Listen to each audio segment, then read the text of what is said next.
Hello everyone, welcome back to wisdom crafts. आज हम class 12th के hello everyone, welcome back to wisdom crafts. I hope everyone is doing good. आज हम class 12th के further topic को discuss करने जा रहे हैं।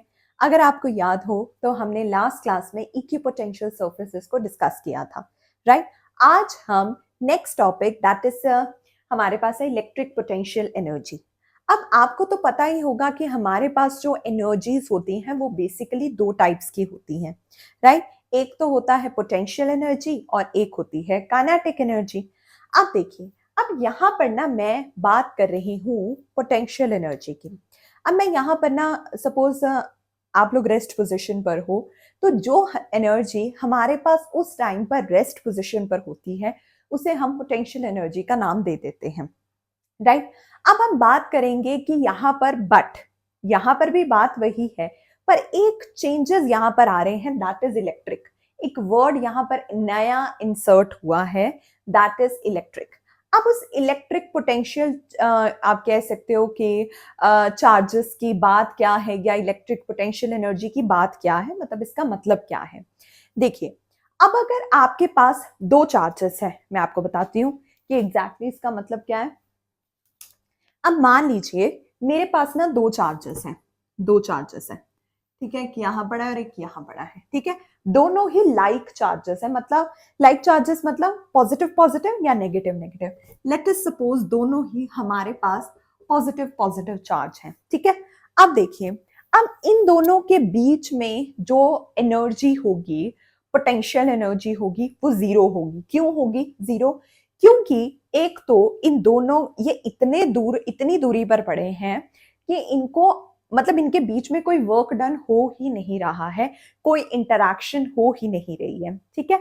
तो देखिए, ये है हमारे पास दो लाइक चार्जेस और इन दोनों लाइक चार्जेस का जो यहाँ पे पोटेंशियल एनर्जी है वो जीरो है, क्योंकि हमें यहाँ पर कोई भी वर्क डन नहीं करना पड़ रहा है इन दोनों के बीच में या इन दोनों को इंटरैक्ट कराने के लिए, ठीक है? अब देखिए, अगर मेरे पास दो चार्जेस हैं, अगेन एक नई एग्जांपल से आपको बताती हूं। अगर मेरे पास चार्जेस हैं, दो चार्जेस हैं, पर उस चार्ज को मैं मतलब आप कह सकते हो कि मैं इंफिनिटी से मैं उसे कुछ पास में लाना चाहती हूँ। मान लीजिए अब ये मेरे पास एक नेगेटिव चार्ज है, ठीक है? यहाँ पर एक मेरे पास नेगेटिव चार्ज था। अब उस नेगेटिव चार्ज को मैं यहाँ लाना चाहती हूँ, ठीक है? अब यहाँ लाने के लिए मुझे उस पर कुछ वर्क डन तो करना पड़ेगा ना, कुछ वर्क डन तो मुझे वहां पर करना पड़ेगा। तो वो वर्क डन सिर्फ इसीलिए होगा क्योंकि यहाँ पर इन दोनों के बीच में जैसे जैसे पाथ्स आती जाएंगे, इनके बीच में जो फोर्सेस हैं, आप कह सकते हो कि रिपल्सिव फोर्सेस है या अट्रैक्टिव फोर्सेस है, वो बढ़ती जाएंगी, ठीक है? वो बढ़ती जाएंगी। अब वो कौन सी फोर्सेस होती हैं जो दो चार्जेस के बीच में होती हैं? Electrostatic forces, right? वो होती है इलेक्ट्रोस्टैटिक फोर्सेस। तो यहाँ पर वो बढ़ती जाएंगी। अब जब वो बढ़ रही है तो मुझे और वर्क डन करना पड़ेगा, मुझे और जोर से मतलब धक्का लगाना पड़ेगा, या जैसे भी हम वर्क डन कर रहे हैं यहाँ पर चार्जेस के लिए, तो वो सब मुझे यहाँ पर करना पड़ेगा। तो यहाँ पर जब आपको इंफिनिटी से कोई चार्ज को पास में लाना है तो आपको वहां पर आपकी पोटेंशियल एनर्जी वो जीरो नहीं होगी, वहां पर आपके पास कोई ना कोई पोटेंशियल एनर्जी की वैल्यू होगी और वहां पर आपको वर्क डन भी करना पड़ेगा। ओके, यहां तक आई होप आपको समझ में आ गया हो। अब चलते हैं आगे। अब एग्जैक्टली इलेक्ट्रिक पोटेंशियल एनर्जी की डेफिनेशन को हम लिखेंगे कैसे, राइट? अब हम इसे लिखेंगे कैसे? देखिए, इलेक्ट्रिक पोटेंशियल का मतलब है the electric potential energy of a system of a point charges may be defined as the amount of work done in assembling the charges at their location from bringing them from infinity. Okay, चलिए लिखते हैं, मैं आपको लिख के बताती हूँ, ठीक है? अब देखो, electric potential energy is defined as electric potential energy energy is defined is defined as okay defined as the amount of work done amount of work done in assembling the charges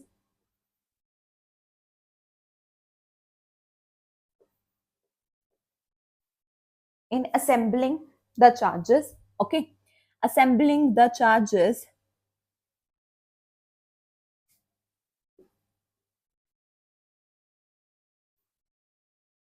from infinity to some point.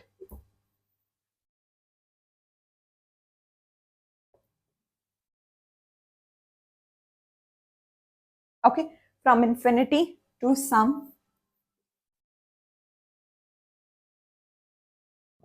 Point. Okay, ये है हमारे पास यहाँ electric potential energy की definition और इसका मतलब. ठीक है, आई होप आपको ये समझ में आया हो. अब देखिए, अब आगे है हमारे पास, अगर अब पोटेंशियल एनर्जी आपको निकालनी है किसकी, of a system of 2 point charges. Okay, of a system of 2 point charges, तो वो हम कैसे निकालेंगे. ठीक है, अब देखो नेक्स्ट है हमारे पास इलेक्ट्रिक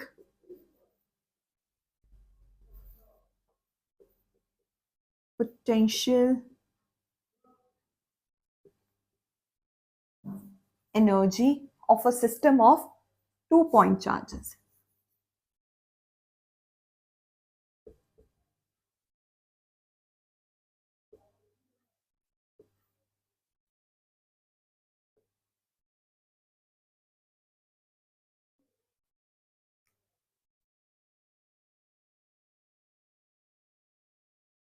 ओके, अब देखो, अब जब मैंने सिस्टम ऑफ 2 चार्जेस लिख ही दिया है, तो ऑब्वियसली अब मैं 2 चार्जेस को कंसिडर करूंगी. ठीक है, एक को मैं कंसिडर करूंगी. अब देखो, अब मैं क्या लूंगी, सबसे पहले मैं एक पॉइंट चार्ज लूंगी जो कि किसी पॉइंट पे रेस्ट पोजीशन पर होगा. ठीक है, जो कि किसी पॉइंट पे रेस्ट पोजीशन पर होगा. ठीक है, सबसे पहले मैं लिख देती हूं, suppose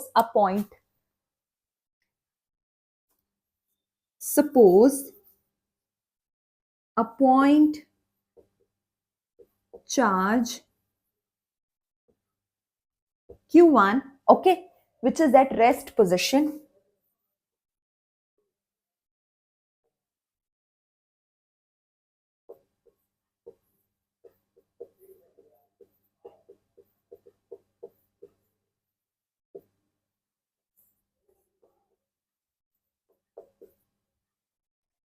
Okay, which is at rest position at point P. Okay, okay,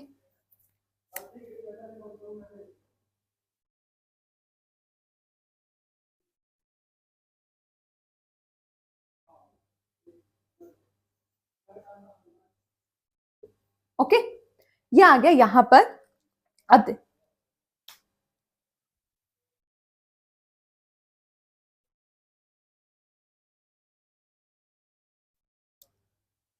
okay, now अब यहां पर रेस्ट पोजीशन पर है, तो अब ना यहां पर कोई भी वर्क नहीं होगा. ठीक है, इस चार्ज को मतलब कहीं से लाने के लिए, और मैं कह सकती हूं it takes no work to bring the first charge Q1, क्योंकि यहां पर कोई फील्ड है ही नहीं. ठीक है, और यहां पर कोई फील्ड है ही नहीं, और मतलब आपको कोई वर्क डन भी नहीं करना पड़ेगा. ठीक है, तो यहां पर ना मेरे पास जो वर्क डन आया ना फर्स्ट, वो आ गया मेरे पास 0. ठीक है, ये आ गया मेरे पास वर्क डन जो है वो आ गया मेरे पास 0. ओके, नाउ अब देखो, अब ना मेरे पास, मैंने आपको बोला था कि अब मैंने ऑब्वियसली अगर मैं बात कर रही हूं two system of point charges, तो मेरे पास दूसरा पॉइंट,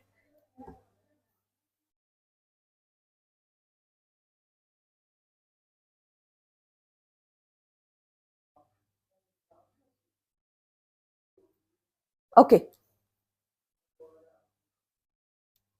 देखो, ठीक है, अब यहां पर मेरे पास आ गया. अब देखो यहां से जो डिस्टेंस है मेरे पास वो आ गया R12. ओके, R12 आ गया मेरे पास यहां पर डिस्टेंस R12. अब देखो, अब यहां पर इलेक्ट्रिक पोटेंशियल इसकी वजह से due to charge Q1 at point Q2, okay, from point P1। अब मैं क्या लिखूंगी? Electric potential due to charge Q1 at point P2, okay. Electric potential, okay, due to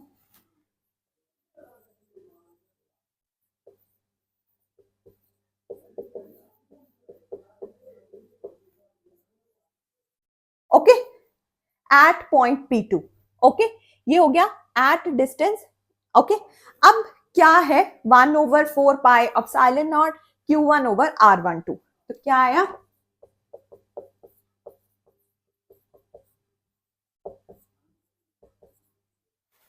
okay, 1/4 pi epsilon naught Q1 over R2, ठीक है। अब जब अगर मुझे ये चार्ज Q2 को इंफिनिटी से मूव कराना है पॉइंट P तक, ठीक है। मान लीजिए कि मेरे पास ये जो Q2 चार्ज था ये यहां पर था और मुझे इसे इंफिनिटी से यहां मूव कराना था, तो उसके लिए ऑब्वियसली मुझे कुछ वर्क डन तो करना पड़ेगा ना, ठीक है। तो वो वर्क डन मेरे पास क्या आएगा? वर्क डन का फॉर्मूला क्या होता है? पोटेंशियल टाइम्स चार्ज, ठीक है। तो W2 क्या हुआ यहां पर? Potential times charge. पोटेंशियल की वैल्यू क्या है? आप जरा मुझे लिख के बताइए। 1/4 पाई एप्सिलॉन नॉट Q1, ठीक है, और 1/4 pi epsilon naught Q1 over R12, और इधर आ गया Q2, ठीक है। ये आ गया हमारे पास, ओके। अब देखो, अब मुझे पता है कि जो वर्क डन है वो स्टोर्ड होता है पोटेंशियल एनर्जी में, तो मेरे पास जो टोटल वर्क डन आया वो क्या आया? टोटल वर्क डन, या आप कह सकते हो कि मेरे पास जो पोटेंशियल एनर्जी आई वो आई U is equal to W1 plus W2। अब W1 तो यहां पर 0 था, 0 plus 1/4 pi epsilon naught Q1 Q2 over R12। ये आ गई मेरे पास फाइनल वैल्यू पोटेंशियल एनर्जी की for a system of two charges, okay. ये था टू चार्जेस के लिए। अब नेक्स्ट हम और चार्जेस के लिए भी करेंगे जिसमें सिस्टम में बहुत सारे ज्यादा चार्जेस होंगे। By the time, don't forget to hit the subscribe button and stay tuned. Thank you.